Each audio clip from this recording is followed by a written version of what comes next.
मागच्या व्हिडिओमध्ये मी तुम्हाला फेज 1 ऑफ कार्डियक रिहॅबिलिटेशन याच्याबद्दल रितसर माहिती दिली होती।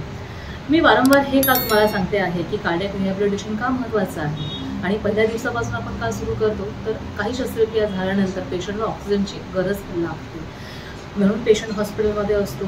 तर ही कृत्रिम ऑक्सिजनची गरज जास्तीत जास्त न लागता पेशंटनी स्वतः नैसर्गिक वातावरणातनं ऑक्सिजन आतमध्ये ओढून घेणं आणि ते कार्यपद्धतीत वापरणं हे महत्त्वाचं असतं। लवकरात लवकर करणं हे महत्त्वाचं असतं, म्हणून कार्डियक रिहॅबिलिटेशन लवकर सुरू करतो।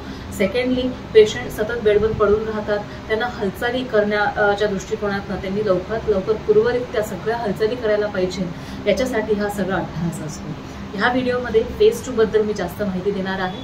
कार्डियक रिहॅबिलिटेशनची फेज 2 जी आहे, पेशंट घरी जातो, डिस्चार्ज झाल्यानंतर तो घरी हे व्यायाम करणार आहे। पेशंटला आपण कधी कधी ओपीडीमध्येही फॉलोअप्सला बोलवतो, त्याच्यामध्ये आपण झोपून जे आहेत आधीचे व्यायाम तेही करतोच, बसूनही याच्यामध्ये आता व्यायाम ॲड होतात। त्याच्यामध्ये हाताचे व्यायाम असतात, पायाचे व्यायाम असतात, उभे राहून थोडेसे ताणेचे ताकदीचे व्यायाम असतात, छातीच्या पिंजऱ्याचे व्यायाम असतात, श्वासनाचे आणखीन पुढच्या लेवलचे व्यायाम असतात। मी ह्या व्हिडिओमध्ये आणखीन फोटोज पुढे अटॅच केलेले आहेत। सगळ्या व्यायाम अगदी रितसरित्या सांगणं अशक्य आहे, बेसिक माहिती तुम्हाला मी ह्या व्हिडिओमधून पुरवते आहे आणि अशा प्रकारे कार्डियक रिहॅबिलिटेशन साधारण 1 ते 1.5 महिना हा चालतो।